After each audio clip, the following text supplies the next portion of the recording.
Joe Gibbs talks about the Kyle Busch contract situation, and Ty Dillon is out of the 42. Let's get into it. Coming up next.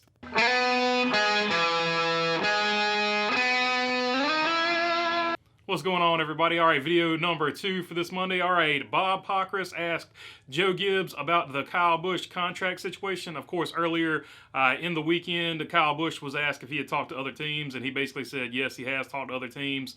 But he also said that as long as no one is signed to that 18 car, he feels like he has a ride there. But let's look at what Joe Gibbs had to say about the situation. It's been hard. We're working really hard to try and get things done, and it is hard, though.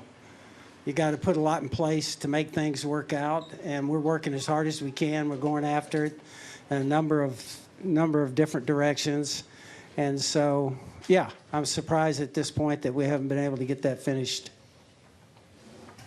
All right, we're going to wrap up with Bob with Coach, and then we'll let him get going. Yeah, Coach, I had back here, Bob Pockrass, yeah, hey, Fox Bob. Sports. Yeah. I'm curious, with all the pit crew stuff going on and Kyle's contract stuff going on, do you feel like or is your organization in any, I don't want to say turmoil, but do you feel like there's a little bit, are you concerned that there's too much drama going on there? I hope turmoil is not a good word for it, okay? Because you're the media guy. Give me a better word, will you? Maybe struggle or something, right now. But I think that happens in pro sports. And I think that's the reason why we all like it so much. It's hard. It takes a lot up here. The thing that is probably the hardest is to get 4 teams going in the right direction. Other sports, you only have to get 1. And so it is really hard. But I think I kind of enjoy that part of it, but it is hard. And hopefully we'll get ourselves going in a little better direction now. So a couple of things you can take away from that. He said they're working hard to get the sponsor lined up. Now that sort of conflicts what JGR, the president, said, or the whoever runs the deal. I forget his name. Anyway, that conflicts what they said last week, where they said they felt like a deal was really close, right? They said they're working hard, but he also went on to call it a struggle. So you can all from his body language, he looked like he was pretty confident. He was pretty relaxed, like he felt like he would get the job done. But then, to contrast that, he got upset when Bob Pockrass said it was turmoil. He said we should use a better word for that. We should use the word struggle. So the fact that he sort of got upset, not upset, but the fact that he didn't like the word shows that maybe he's not as confident that they're signing Kyle Busch back as they maybe would like to be. So I don't know. It's a weird situation. All I know is the longer it goes on, the more people are going to speculate about it. But at the end of the day, I feel like Kyle Busch will be back in that 18 car because I think they're going to give him the most money. Even if he has to take a pay cut, I think he's going to get probably the most money if he stays there. Outside chance at Stewart-Haas, because Gene Haas has pretty deep pockets. I mean, the guy bought an F1 team. So maybe Gene Haas gives him a little bit more money or matches his contract if JGR can't. So that would be the only real likely situation where I could see him leaving. But I think he's probably going to stay in that 18. All right, moving right along, Silly season has really just gotten crazy. Tyler Reddick leaving for the 23 a year and a half in advance, letting everybody know that. So we're looking for somebody to go into the 8 car. Well, while everybody was looking for somebody to go into the 8 car, it was announced that Ty Dillon and Petty GMS would be mutually parting ways.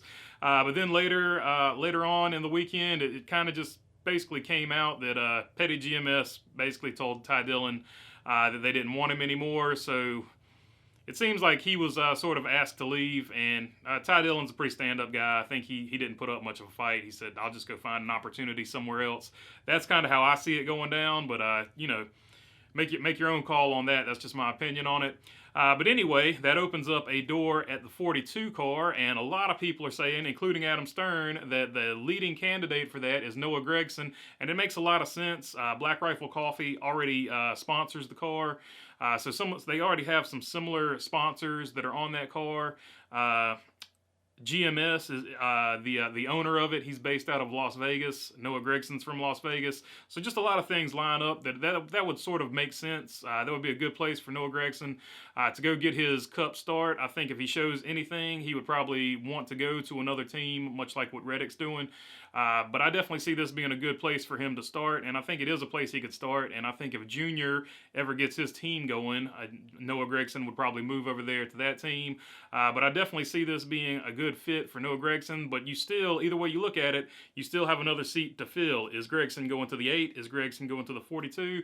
But no matter where he goes, there is a lot of young talent in the Xfinity Series that definitely wants to fill one of those 2 seats that are remaining, or do they pull a veteran from another car? But if they pull a veteran from another car, you have to fill that seat. So either way, you got to look at, there's probably a guy from the Xfinity Series or possibly the Truck Series that is going to move up and fill those seats. Let me know down in the comments who you think those guys are going to be. I personally think John Hunter Nemechek is going to fill that 8 seat, and I think that Noah Gragson will fill that 42 seat, but that's just me going out on a limb. I think John Hunter Nemechek fills that seat because, well, he is signed with Dillon Management, and I feel like he's got the inside track to that seat if he can get the sponsors lined up, and I think they will probably be able to do that, and I think he's probably the best candidate. Also, he's a Toyota driver, so I feel like RCR kind of does want to stick it to Toyota on that deal. Just my opinion. Nothing concrete there. So I think John Hunter Nemechek would probably be the fit that they go with on the 8 car, and I think the 42 car, it just lines up too good for Noah Gragson. I think that's going to be Noah Gragson's ride unless he turns it down for something better.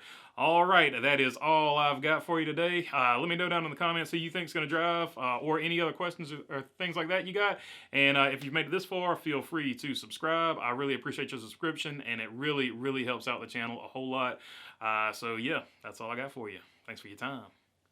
Peace.